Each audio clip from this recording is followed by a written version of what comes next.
Well, hey there, sweet peas. Welcome back to Friendless. I'm your host, James Avramenko, and I am fighting off a bit of a cold, so I'm going to sound real stuffy for this intro. Before we launch into this week's episode, I want to give you a little bit of context, because if you're not already familiar with my guest's work, I think it's going to make what you're about to hear land a bit harder. Garth Mullins is a journalist, a podcaster, an activist, and the author of a brand new memoir called Crackdown, Surviving and Resisting the War on Drugs. He is also the host of the Crackdown podcast, which has been doing some of the most important documentary work on the overdose crisis in this country for years now. He is a longtime member of VANDU, the Vancouver area network of drug users, one of the oldest and most influential drug user rights organizations, not only in Vancouver, but in North America. Garth is also someone who has used drugs, who has lived through 2 overdose crises, who's lost friends, close friends, colleagues, co-creators to a poison drug supply that, he argues in this conversation, compellingly and meticulously, did not have to be. His book is a memoir, but it's also an indictment. It's also a love letter to his community. It's also one of the most readable, honest pieces of writing that I've come across in a very long time. This episode was recorded live at the Book Warehouse in Vancouver. It's part of the ongoing monthly live recording series that we've been collaborating on. And I will be honest with you, I was really nervous going into this one. I had been so bowled over by the book and just by all the work that Garth does that I really didn't want to mess it up. What I didn't expect was how much Garth would give back, how generous he would be, how funny, and how clearly direct he would be in his message. I know I walked out of this interview feeling like a completely changed person, and I really feel like you're going to do the same. So it's time to lean back, get comfy, set your volume at a reasonable level, and enjoy my interview with Garth Mullins, live at the Book Warehouse, here on Friendless. This week on Friendless, I have a guest that I have been really excited to chat with, someone who I've been admittedly kind of psyching myself out all week, just because the book he's just written was absolutely incredible, and I feel a lot of different emotions about chatting with you, and I have a lot of things I want to ask you about. But anyway, before I spin myself away, the one, the only, Garth Mullins. How are you today? Thanks, James. I'm stoked to be here. I'm honored to be here. I think it's pretty cool to have a podcast in a bookstore. There's 2 things I like, books and radio, and mixing them together, you can't beat it. So your book, Crackdown, Surviving and Resisting the War on Drugs, I wrote it down so that I could remember which one came first. Yeah. I've had that trouble live in interviews myself. You got to survive before you resist. There you go. Exactly, right? An absolutely incredible book. One that I have been just like pushing on everyone that I know to read. But before we really dive into that, because, amongst other things, you run your own podcast called Crackdown as well. You're a journalist, you're an activist. But, beyond those sort of chyrons, a question I always like to open my interviews with is who the hell are you? Most recently, I'm a dad, and that it just fits like a glove. I love it. I've got promoted to be in the best job that I've ever had, and I'm coming to it a little late in life. I'm middle-aged, but I'm so glad and honored I got the opportunity. So, and Debbie here, who runs a bookstore, gave me some books for the little guy to take home. He loves books. So maybe raising another reader, maybe another author. I don't know. Right? Yeah. Give him 20 years. Yeah. I'm also a member of just the small and shrinking community of sort of old school, back in the day dope fiends who found their way to heroin early in life, and there's not so many of us who are still alive. I'm sort of one of them, and my friends are, and I'm trying to keep everybody alive in the small contributions I can make to that. Thank you for opening with that. I know one of the sort of through lines throughout the book was you kind of grappling with talking about this stuff publicly and sort of embracing every facet of yourself. And so I'm curious, behind the scenes, what prompted you to go to a book now? Because you've got your podcast and because you have all your other work, everything that you do. What was it about the book that kind of called to you right now in this moment? Is the money. I mean, I don't know if you know, but Canadian authors become fantastically wealthy. Yeah, I've heard it's very lucrative. Yeah. I guess, well, honestly, a publisher, Penguin Random House, approached me, and my partner, Lisa, she said, when somebody offers you money to write, the answer is always yes. And she's the smart one in the family, so I followed that. But it's also because on the podcast, I've asked people, friends and people in the community, to share deeply of themselves and their life story. Somebody said to me, wow, as the interviewer, you share a little bit, but not as much as you ask people to. And I said, that's a good point. Fair enough. So I thought I'd share my own story. And really, the original idea for the book was sort of a series of essays about different topics, different themes and parts of the drug war. But I realized that the memoir format is just way more approachable and readable. And I like to read a story about a person more than a bunch of essays. And so it just naturally went in that direction. So I kind of had to rewrite it partway through. And that thing of kind of looking back at your life and what you did and talking to your family about it is kind of liberating. It's a lot of stuff that I feel real ashamed about, or I used to feel real ashamed about. Sure. And part of the story is getting over that shame. You know, like my previous experience, like back in the day, going in a bookstore like this, I'd probably get followed around by security. I wouldn't be sitting here with a book that I signed in the bookstore where people buy and being talking about something like this. I never thought people would want to talk about something like this, you know, like surviving drug use and drug war and all that stuff. I was so ashamed about that stuff. I never thought to be talking about it publicly or at all. I never used to want to talk about it at all. Yeah. It's an interesting thing. You know, shame as a sort of concept is such a central central part of my life, and something that I find What are you myself... ashamed of, James? Well, you know, funny you should ask that.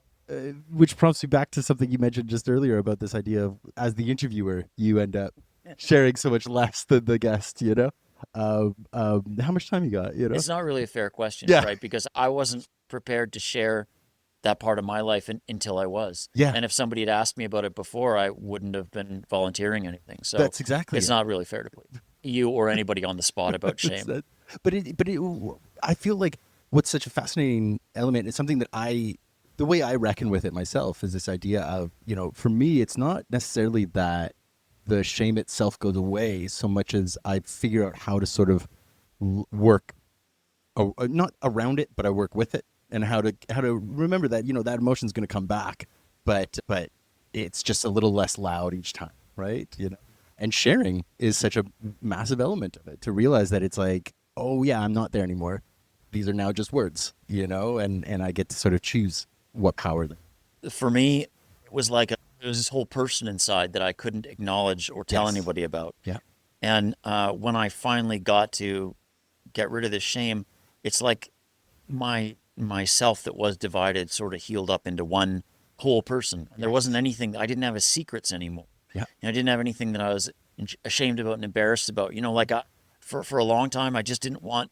I mean, my family kind of knew. They didn't know how bad it was. Yeah. I just didn't want anyone to know. Like, I stick a needle in my arm and inject drugs every day, Yeah. several times a day for many years, do things I'm not proud of to get the money for it, willing to risk death and jail time and all this. Yeah. And, you know, I never thought I'd be able to say any of that stuff, that would be a secret part of me that I personally hated. But now I understand that part of me was trying to survive. I was using heroin for a reason, for a rational reason, because, you know, I was a traumatized kid, and that helped me feel all right. And maybe I would have been worse off if I didn't find that little salvation, that little time out that heroin gave me. That's exactly right. You know, in a certain perspective, I think it's a part of why you're still here. All the pieces all play together, right? Yeah.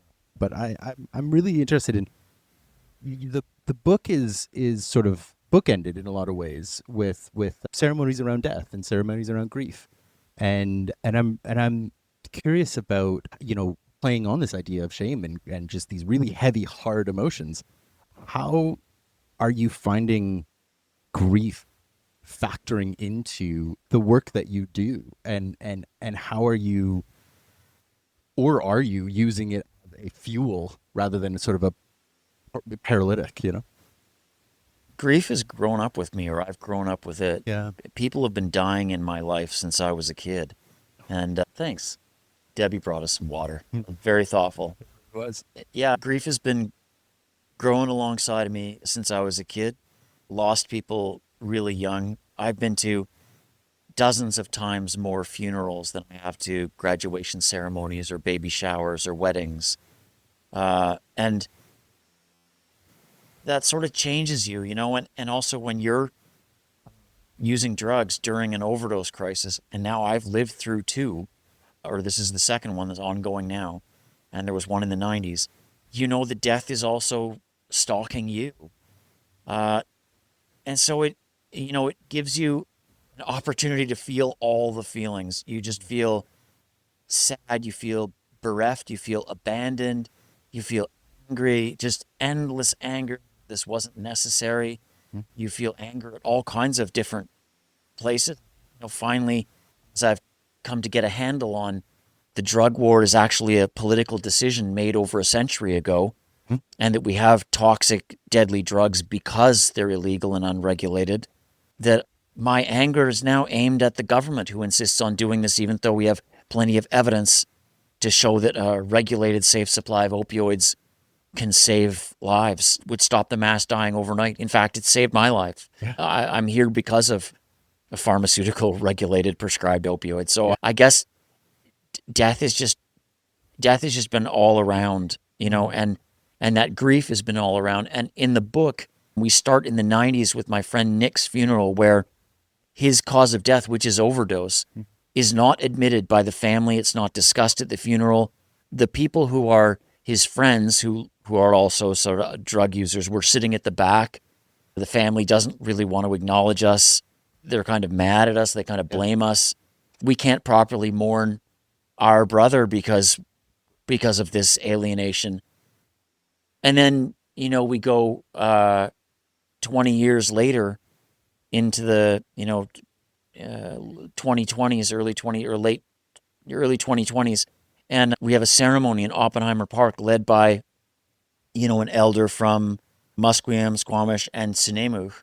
And these elders, these matriarchs for their nations, hold a blanketing ceremony to blanket the people that we've lost, and we each stand up for them in representation of them, and we are blanketed, and the blanket represents healing for our grief, but also a sort of a blanketing for them, the lost person. That was a totally different kind of a ceremony, a different kind of a funeral, because it brought us together instead of leaving us alienated. It made us feel like something was lifted on us, then we were all leaving with a private stone to carry. And, throughout the book, you see people die that I lose. And at the Vancouver Area Network of Drug Users, we often have memorials for people. And I've organized dozens myself. And we often say that when someone dies, a member of Vandu dies, we never take them off the membership list. They're a member forever. We always remember them. We put their pictures on the walls, and we always try to remember them. And so the editorial board that is responsible for making Crackdown the podcast with me, half of them that we started out with are gone. And so we try to remember those names instead of letting them quietly be erased in shame. We try to shout them out to the world, So people like Charisse Kiwat, people like Tracy Morrison, Greg Ferez, Dave Murray, these people that we made the podcast with, we love them and we want to hold them close and Shelda Castor, who died more recently, we don't want their names to be forgotten in shame. We want them to carry on. So I say them all at the end of every podcast as part of the credits. I don't take them off the list either. Yeah. So how we think about death and grief has changed for me a lot. And where it's settled with me is that we have to share it communally. Yes. We were always supposed to. That's what a funeral is for. That's right. But the way we seem to do it in the late stage capitalism in the West or whatever just seems to be this funny, awkward thing where you call it a celebration of life. You can say any word except for the word death. You can say your phone is dead, but you can never say my mother is dead. Yeah, they passed. Yeah, right. There's always something to try and put it away, but you actually need to hold it close. And so I've walked with death more, and I guess that's part of my journey or my life. The idea of capitalism as just a culture of euphemisms, and the way that just they're constantly veiling and obfuscating and just hiding, Well, we even use this word, or I came into this concept 5 or 6 years ago of necropolitics, which is it's made by the idea was thought of by this guy Hili Mbembe.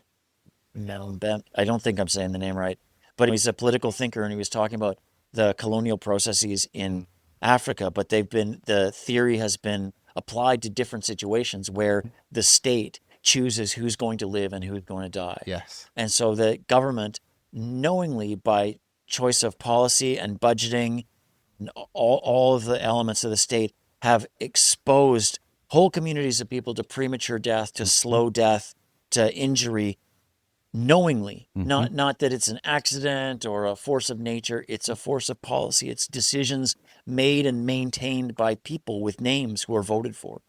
And so we use that word necropolitics because it's the politics of death, of choosing death for us, and nobody has been unseated because of it. No minister has lost their portfolio. No premier has had to resign. No prime minister lost their job. No junior policy analyst or administrator has been fired. There's been no political cost for our deaths. For helping us, there's a political cost. There's a feared political cost. So now governments are afraid to do something that would be helpful to drug users. Yeah. Jesus.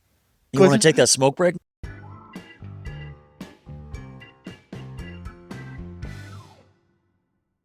You talked a little bit about the way your book developed, right? You talked about this idea of it was going to be essays. I saw you somewhere else had described it as it began as a manifesto, and it has since developed into that memoir. How are you finding that having your story kind of physicalized, and sort of in its own not packaged, that's maybe the wrong, but how are you finding it useful as another tool towards, policy agitation or these things that you just brought up? Well, it's helpful because it is part memoir and part manifesto. And I have used memoir as the container for a lot of ideas and arguments. And I did it because that's what I've realized I like is I like to read about people. I like someone to sort of take my hand and lead me through. I realize that's the job I do as the host on Crackdown. And that's probably my strongest writing. And really, I had this early chapter, and it was on how the drug war got started, and actually started in Canada here in Vancouver in 1907, 1908. And so I wrote that history, and I gave it to my best friend Jeff. And me and Jeff have been friends for 35 years. We've been drug users together. We've had each other's back. We're brothers. And so he's the first person I wanted the opinion. So I left him I printed it out, left him a draft of it. Came back the next day, and he said, "This is really interesting. It reads like an encyclopedia." and I was like, "Oh yeah," because there's a lot of footnotes. There was a lot of footnotes and everything like that. And he wasn't being mean or anything. He's like, it doesn't really sound like you. Yeah. And I said, "What should I do?" He says, "Just keep it simple, keep it real." And it sounds trite, but when he says it, he lives by that motto. He never fronts. He never puts up any kind of fake anything. He doesn't even really like to do small talk to put people at ease. He's just like so persistently himself. Yeah. And so I took his advice, and I really just tried to write in my voice. There's no footnotes. There's no studies. And part of the reason I did that is because, I don't know, I got this long history of I feel like I'm not believed. I feel like drug users aren't believed. People are always like, "Oh, you're exaggerating, or you're lying, or you're pulling a scam, or that can't be true, or whatever." All the way back to, you hear rumors on the street in the 90s, "Oh, don't go out to this particular farm because, people are getting killed there." And I heard the rumors, and I was just like, that sounds fantastical, but it was true, right? It was the Picton farm. But people didn't believe what they were hearing. And so I just wanted to always put all these studies and footnotes and references, and I've gone to school to try and get degrees, and just always try to find more and more ways. And I just thought, no, I'm going to go with Jeff, and people can believe me or not. It's going to be very truthful. And of course, I fact checked the book thoroughly, and then I had the people at Penguin Random House, even in the contract, when I signed the contract, I said, I want someone to go over it and fact check everything, and then legally do it too. And so they did, and they came back to me, "Where did you find this? How do you know this? Blah, blah, blah." So it was important. It was true to me, but I'm not trying to use footnotes and all that Sure. razzmatazz on people. And so that's that's how the memoir became the container for policy, so I can use it as a tool. But you said, how does the book feel as an object that contains your life? And it's just like, the other thing is, I can close it. Yes. It's written down, and there's some real hard parts in there. Yeah. And it forced me to have a bunch of discussions with my family. It's all out there, and I can kind of close it and put it away and say, that's like, my kid was born last year. I'm going on and doing other stuff, and maybe I can put that away a little bit. It's who I am, but like, I don't have to always have the book open.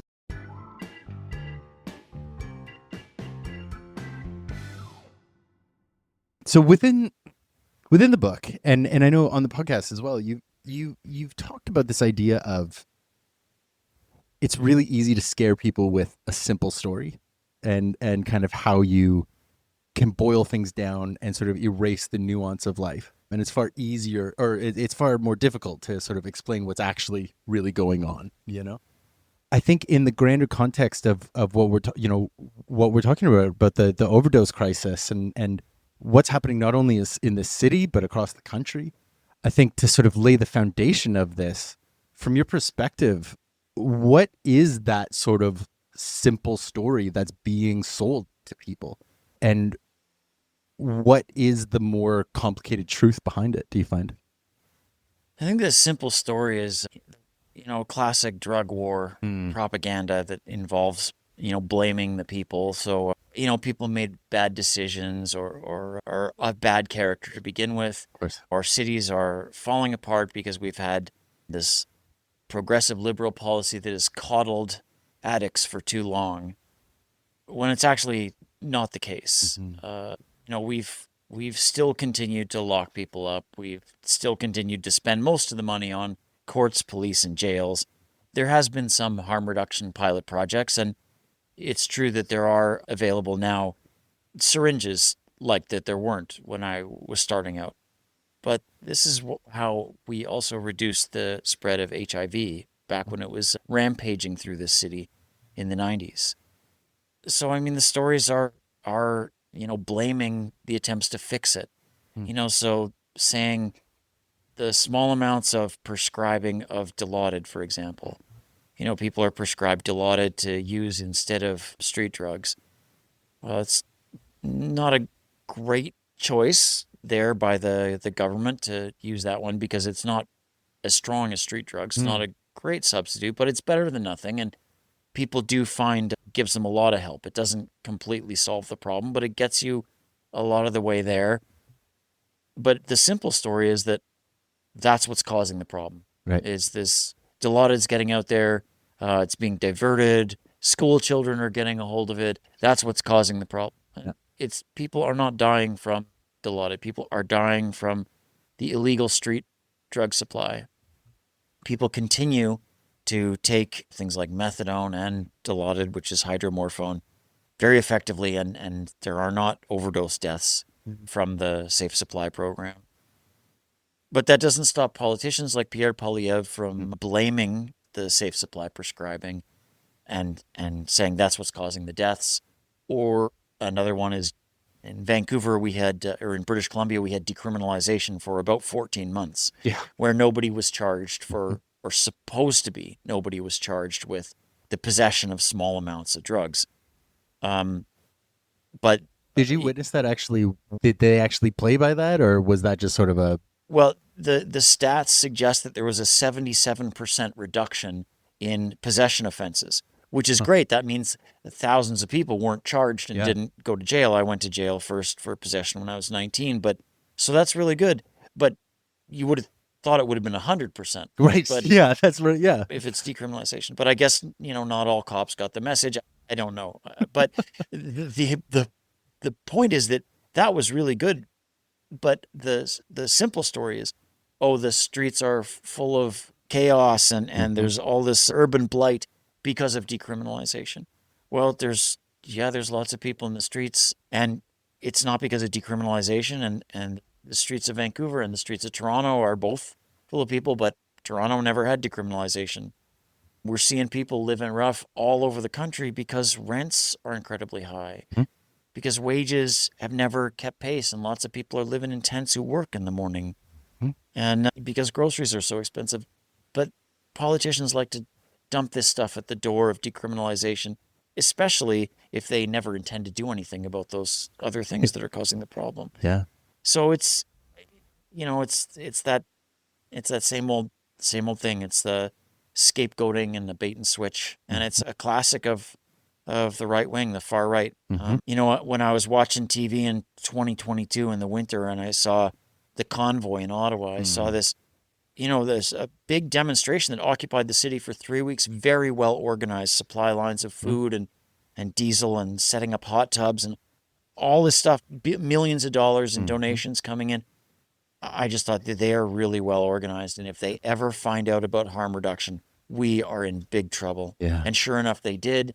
And the right and the far right, basically the same people, the same movement that Trump is at the head of in Canada here, have targeted harm reduction. But they haven't only targeted drug users; they've targeted trans kids and immigrants, and and it's the same old thing that's been used for over a century. It's targeting marginalized people instead of the people at the top of society. They're kicking down and kicking people at the bottom of it. It's the easiest people, is the most vulnerable. It's it's a really, really haunting passage of your book is when you talk about the first overdose crisis only really ending because there weren't enough people left to die and to sort of maintain the numbers being high.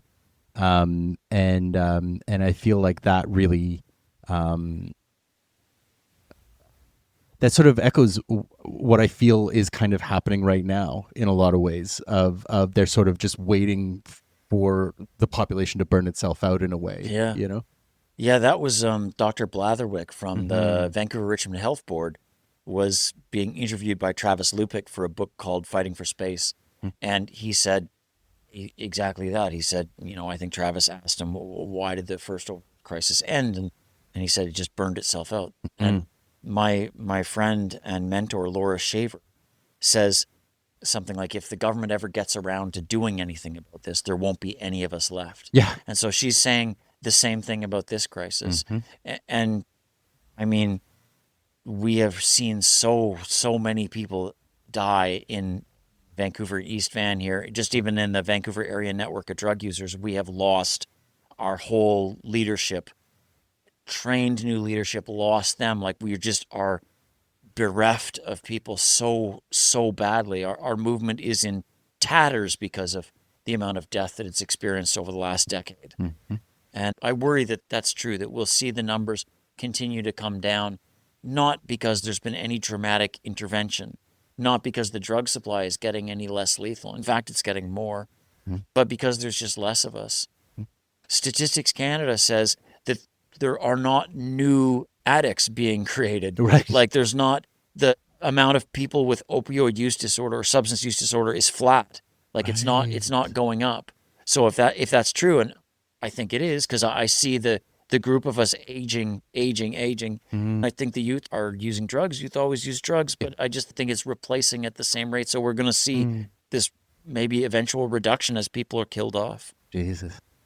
Another element, I think one of the things I'm trying to scratch at here is this idea of like sometimes we can end up using sort of these ubiquitous words, things like, the system or these types of things, and when we talk about the idea of an element of this book being an indictment of a broken system, and we've already sort of, you've illustrated this idea of, the politicians and these elements, but how would you go about sort of explaining what the system is to somebody who, is sort of trying to understand and trying to find a way to engage, but doesn't really know exactly where to start?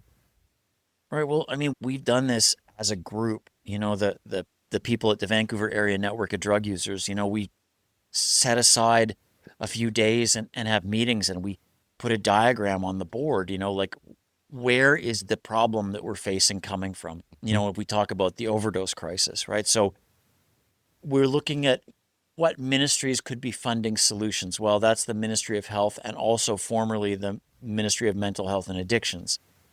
and that ministry is now gone.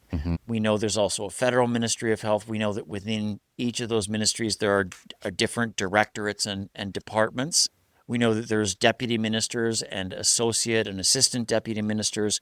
We know there's directors, and we know who they are. We've had meetings with them. Yeah. We know there's premiers, and there's people in the premier's office. We know that there's ministerial assistants, right? So we know these policies are generated in cabinet. We know that the cabinet committees that generate them, both in the federal and the provincial level. We know that some things are a federal and some things are a provincial responsibility. Some things are the police and happen through the Police Act in BC or municipally. So it depends on what aspect we're looking at. You know, the College of Physicians and Surgeons plays a role because their doctors prescribe to us and they're under those rules. The College of Pharmacists plays a role because they also are involved in dispensing medications like methadone. So there's this kind of, once you start drawing, you get this yarn diagram of different parts of the state, but the state speaks to this large apparatus of elected and unelected people, including, you know, police and health authorities. And then you ask, well, what are the instruments? That's the who, but what are they using? And it goes back to the Controlled Drugs and Substances Act, which you trace back its iterations all the way back. You get the Opium Act of 1908. And that's the first thing that threw a big blanket across the population of prohibition. But before that, the very first law in Canada, the very first prohibition law was the Indian Act, and it selected a subset of the population, and it said that they could not be intoxicated. That was illegal. And so the government has been restricting people, and of course, Indigenous people still face the first and worst effects of the overdose crisis, dying in proportionately bigger numbers. And that's a complicated picture to paint to somebody, but that's where we want to have the nuance instead of the simple answer. Yes. So when we say the system or the state, we're actually talking about a specific set of machinery that's staffed and by people who are appointed and elected, carrying out different policies under different laws. And those laws can be amended. And if you go to Health Canada's website, they have a model of the deaths that are predicted in the coming fiscal quarter, say. And so they with all their data, and they have a computer modeling that spits out several scenarios. So you can see the line, you know, goes up with these thousands and thousands of deaths. And you can see the line goes up worse if we don't do anything and the drug supply gets worse. You can see the line starting to go straight if we start to do things. If we put in a lot of harm reduction stuff, the line starts to curve down. And it's very precise. So they're predicting, if they do this policy or don't do this policy, exactly how many people will die if they decide to not follow that scenario and not spend more money on harm reduction or not do those changes. And so that takes us back to necropolitics, right? They are deciding who will live and who will die. And it's a political calculation, because the things that we're looking for, safe supply, decriminalization, these are politically very unpopular because of all of the fear-mongering of the right. Of course. But that's the system. And if you look at any social phenomenon that's oppressing, exploiting, or killing people, you'll find the same kinds of complicated machinery at work. But if we want to take seriously any large task of social change, we have to understand the enemy that we're tangling with. And that's where you have to start. Not everybody likes to do that, but do you have any read on what the actual, like, because, you know, I hear you explain that, and it's just like, it baffles my mind to think that there can be, whether it's a politician or just a human, it just baffles my mind that someone can reason through why to not do something that they know would help someone else. It's split up so that no human, except for maybe the prime minister or the premier, has that much control, right? Most people have like this one piece of this one regulation under this one law. So no one has, do they live or do they die? Right. Everyone's playing a small role under the system. And it's not that people don't know. They have that modeling. They've seen the evidence. You know, the premier knows the decisions he's making, and the prime minister does too. And they just think, if I was to do these things, I would lose votes and I wouldn't be elected and I wouldn't be in power. And so I wouldn't have any choice to do anything. Yeah. And that's the logic they're facing. I don't think anyone is saying, they're going to die. Great. Right. Although, sometimes there are some politicians that are so to the right and so hateful that they probably take some glee in it. Yeah. But for the most part, this is the kind of calculation. This is why, instead of thinking of an evil group of people, I think of necropolitics. I think of a structure, because it's not just people in BC or Vancouver or Canada. This is happening to groups of people all over the world. Yeah. And just the bureaucracy of it is really quite horrific. Yeah. I mean, before there was a vaccine out for COVID, for example, they were modeling deaths and deciding how much deaths is it acceptable for us to open up businesses. Right. They were having systems in hospitals like, if we have to ration ventilators, who gets them? Right. So there are these calculations. It's just what's lost for us if we live. Nobody else dies. We're not taking anything away from anybody else. It just takes political courage. So that's the thing that they stand to lose is maybe political points. But I actually think there's an appetite in voters in Canada for real leadership, for people not just like humming and hawing and tweaking at the edges, but really solving some of these problems. Because it seems that governments of all stripes have given up trying to solve any kind of social problem and just decide we're going to manage it. Just maintain, right? And I think that's the thing that appeals to people. I think some of this more extreme right movement is that it messages that it's a radical solution, right? And it energizes them and it moves them. And while I don't agree with them in any way, shape, or form, I can understand what grabs people, right? Because absolutely, Pierre Poilievre is saying it's unfair on this generation or the next generation because they're getting squeezed. They won't ever own a house. They're not getting paid properly. He's just blaming the wrong people. Yeah, and if this guy gets elected, he's not going to go on a massive program of public housing. No, he's not going to go on a pro-unionization campaign. He's not going to subsidize groceries. No. This guy is on the side of the ruling class. Unfortunately, so are the liberals. Like, we just don't really have any choice federally. Yeah. I mean, the two parties that are contending for power, that have been in power for the whole history of this country, are both aligned with the corporate ruling class. Yeah. And so we just get two different flavors of you're going to die. Yeah. Or maybe we get, it's too bad that you're going to die. Or, well, it's your flawed character. You're more failing that you're going to die. Right. Maybe if you're a better person. Yes. Then So you're right. it just depends. But we're dying either way. Do you... how much of an impact do you feel municipal politics plays in sort of your own day-to-day life or in the day-to-day life of Vandu and of the programs that you work with? I think for people who are living on the downtown east side, for example, the amount of policing that has been poured into that neighborhood by the current mayor and council is extreme. Like, there's just, that place has always been policed a lot, but it's just pouring in there. Yeah. Like the corner of Hastings and Carroll is almost indicted. Like one of the cops talks about clearing that corner on the news, and sure enough, they're always down there. And there's people selling rock down there and selling like stolen candy bars or whatever. But is this improving people's quality of life to just constantly be clearing that corner? Yeah, I don't know. Yeah, you have any hope for like Cope or Sean Orr is great. Yeah, right. Sean Orr's fantastic. Love that guy. Yeah, I was glad to see him elected. His election shows, he's basically a socialist. He really ran on being a socialist. We need more socialism in the city. We've had way too much late stage capitalism, way too much people just making money hand over fist on land and real estate.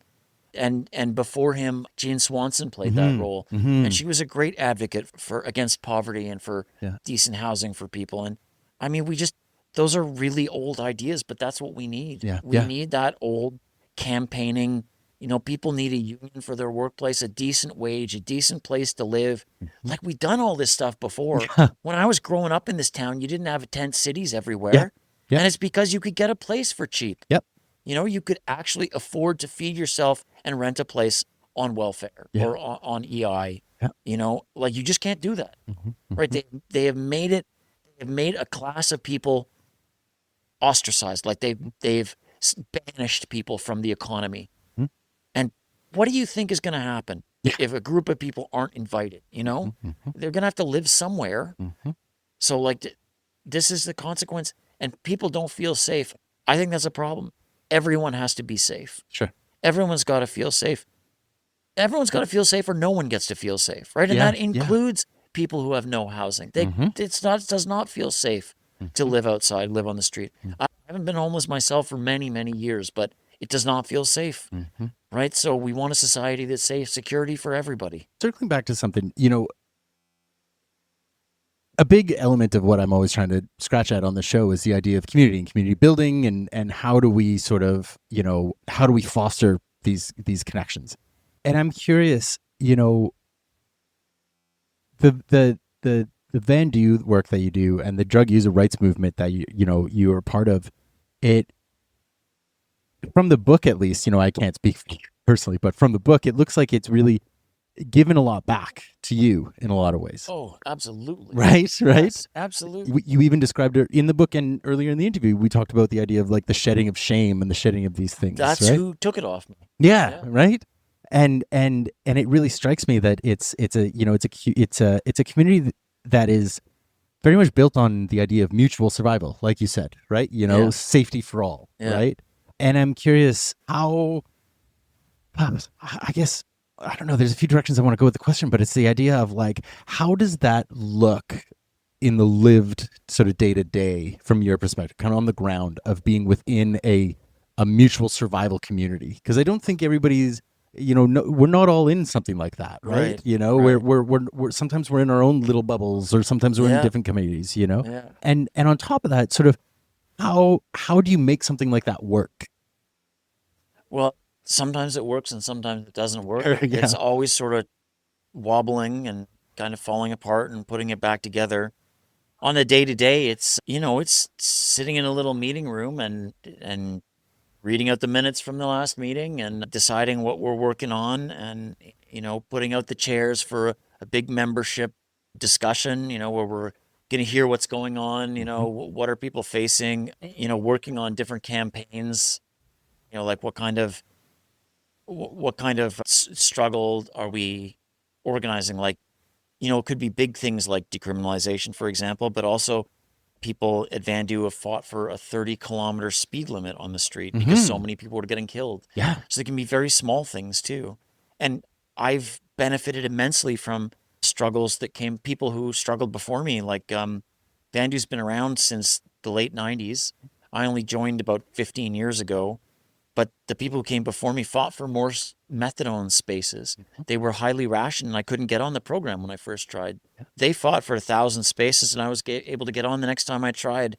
And that sort of fight is often just like getting on the phone and setting up a meeting with some assistant to the ministerial assistant to try and get this on their agenda, and then eventually meet with the minister, but you got to get your other people and prepare for the meeting. And, you know, it's like, building community like that just looks like that sort of thing. And in between that, maybe you're trying to get coffee for everybody, and just, you know, we also try and make sure everybody's well, not like nobody's dope sick at the meeting, you know, and if somebody's dope sick, maybe someone has a little extra methadone or a little something to help them out. And then you have a smoke break, and, you know, so it's like that. It's just like, it's like organizing, you know, that's mostly what it is. It's 99% doing minutes and stacking chairs, and 1% having a press conference or a rally or something that looks more, you know, shiny. But isn't that the case for everything, though? Hey, the idea of like, absolutely. even like, you know, something like a book, right? It's like, oh, it must have been you just sit down and write a book. And it's like, no, there's a million things that go into it. And then all you see is now the book, right? Yeah, like how many emails are associated with this book? 1,000? I don't know. A lot, right? But I think that probably that could be a book in itself. It's just all the emails, right? You know, I would not read it. No. You know, whoever you are, organizing in your community, it's the right thing to do, right? Because there's probably something that's wrong or broken about where you live or what's going on, and knowing your neighbors and being together with them to organize something also brings more richness to your life. You know, our bubbles, our relations have all gotten smaller and smaller and smaller. You know, back in the I think the 60s or 70s, people knew 50 people, and now people know 5 people or Yeah. something. I can't remember, some study like Yeah, that, yeah, and yeah. I don't know whether it's their friends or acquaintances or Sure, whatever, sure. but it's like this principle of loneliness, and I think it's been identified by lots of health scientists, public health scientists, that it's like as bad as smoking, you know, and that it's really killing people, and the antidote to that is being a part of a community or being a part of your community. And you look at the people in Minneapolis, right? They basically threw ice out of that place Yeah. by mutual aid, mutual survival, Yeah. right? This Gestapo was storming these neighborhoods. Yeah. Immigrants couldn't go out of their house. They were so scared. And so the whole community organized to bring people food. So we saw on TV people throwing cans of tear gas back at the ice or Yes. whatever. Yeah. But probably that was 1% of the action. And Yeah. then the rest of it was, you know, making soup to give to people Yeah. and getting donations of Huggies organized, diapers, you know, to give to the young family that can't go out and get diapers. And that's what organizing is maybe you're the person who's dropping off the diapers. But it's not just about diapers. It's like all the people you talk to in doing that. Yeah. And then you're going to need that help one day yourself, you know, or maybe it's even something small, you know, maybe it's just like, does anybody have a drill? I need to fix my bookshelf or whatever. Yeah. It's just that's what a society should be like. That's what our society used to It be was, like. Right? yeah.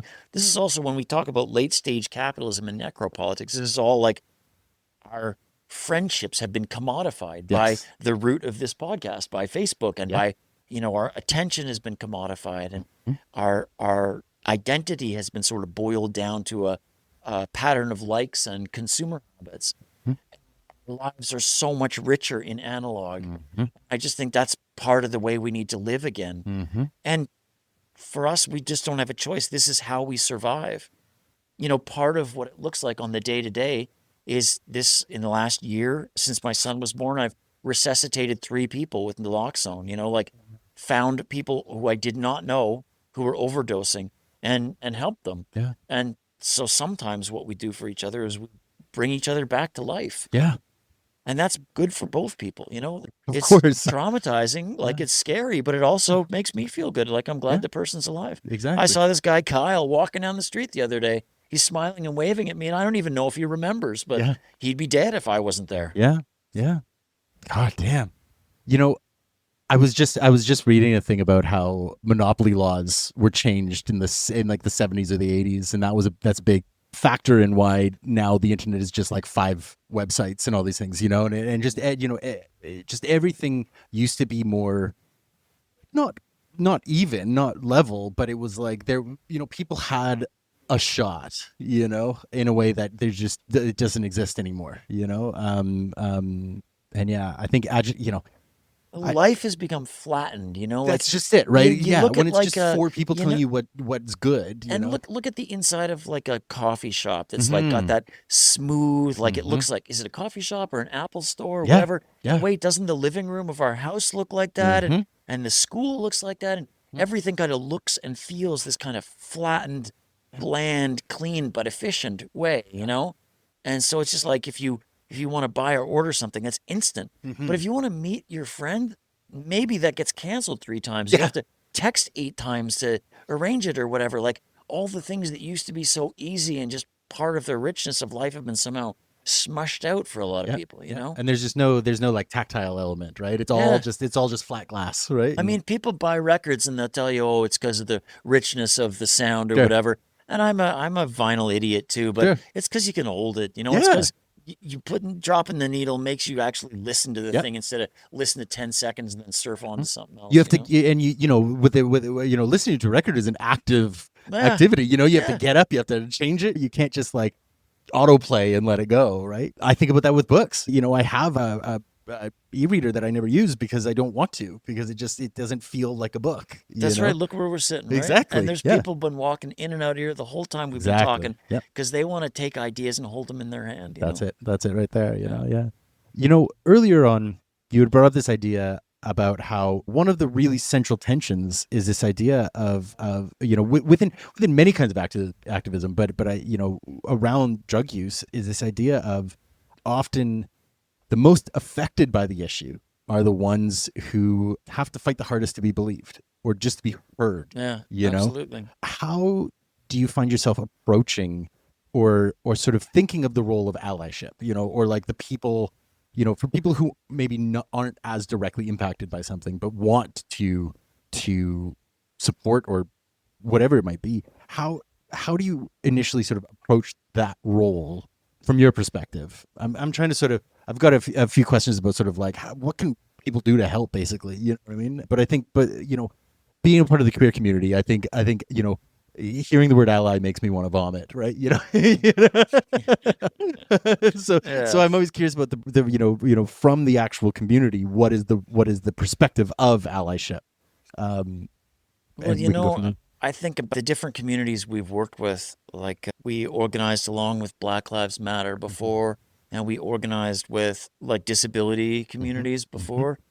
And I think it's that coalition idea too. It's like whoever you are, you're probably of something, and if you organize with that group, then you can do something in solidarity with a group like Van Do, right? That's the most powerful kind of solidarity.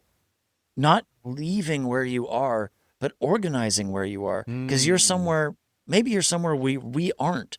Yeah. So somebody called me up a long time ago with this question, like, "Oh, what can I do?" And I said, "Well, where are you? Alberta. What do you do?" "I work in the craft brewing industry." I said, "Start where you are. Like you're among small business people in a province where the small business community is sort of owned by the United Conservative Party, which is very hostile to harm reduction. Oh yeah. We're not there at all. Like, this is a great place to start." And so this guy organized Each and Every, which is now a national campaign that started with a few craft breweries who brewed a beer called Each and Every. And it was started with businesses around Calgary, I think, just trying to get on board with a overdose prevention site in the neighborhood and not trying to shut it down. And he's been really successful at bringing everybody along and working in solidarity with drug user and harm reduction groups. And he's made this coast to coast thing. And I'm sure I'm not explaining it well enough, but Ewan Thompson is now so deep into this. He writes a blog called Drug Policy Decoded, and it's like a really great source of information. But he started with that question, and so I never say, "Oh, come down and volunteer," or something like that. I say, start where you are, because you're probably somewhere where we aren't. Yeah. I think that's such a valuable perspective. And I think that's one that can be applied to, not only just these issues, but just anything, in that it's like, because I think one of the pushbacks that often gets heard is this idea of like, the person who kind of means well, but shows up imperfectly, ends up kind of making things, not necessarily making it worse, but ends up kind of like, just doing something wrong or making it harder, right? And so if the attitude is like, take up the space you have already, rather than taking up, space that needs to be occupied somewhere else, Yeah. Well, or just like if you're a university teacher, like maybe you're part of a faculty association or something like that, right? And that's a campus is an incredible site of harm reduction, for harm reduction, and like these are places where we really aren't, or Van Du isn't, but that's how any social movement, just like you said, can be organized. We need to be everywhere in society, because drug users are dying everywhere in society. Yeah. We come from every neighborhood and every economic background, every part of the world, and the coroner finds us in every kind of condition. And so that's where we need to organize. That's where we need to be organizing. Well, and I think it also relates to the idea of like, everyone has to be safe, and that means everyone, and that means everywhere, right? I'm going to start just a little bit of a wrap up here. I have a billion more questions that I could ask you, but I feel like I don't want to keep you all afternoon. But building on that a little, the idea of, let's say somebody listens to this, they go pick up your book, they finish your book, and now they've been radicalized, right? They fully, their mind is completely altered, and that is not something I see out of the realm of possibility, to be honest.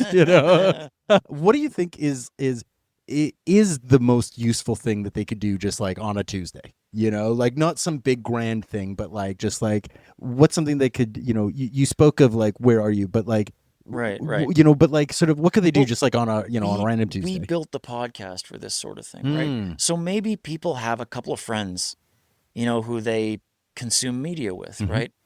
So we made the podcast so you could play an episode and talk about it. Mm-hmm. And we have heard from people who are doing this. There was a group of people who used to meet and they called it Crafts and Crackdown in Toronto, and they would do knitting or something, or cross stitching and listen to the podcast or coloring, adult coloring books or whatever. I don't mean like dodgy coloring books. I mean like, you know what I mean? anyway, they did this and listened to the podcast and had a discussion afterwards.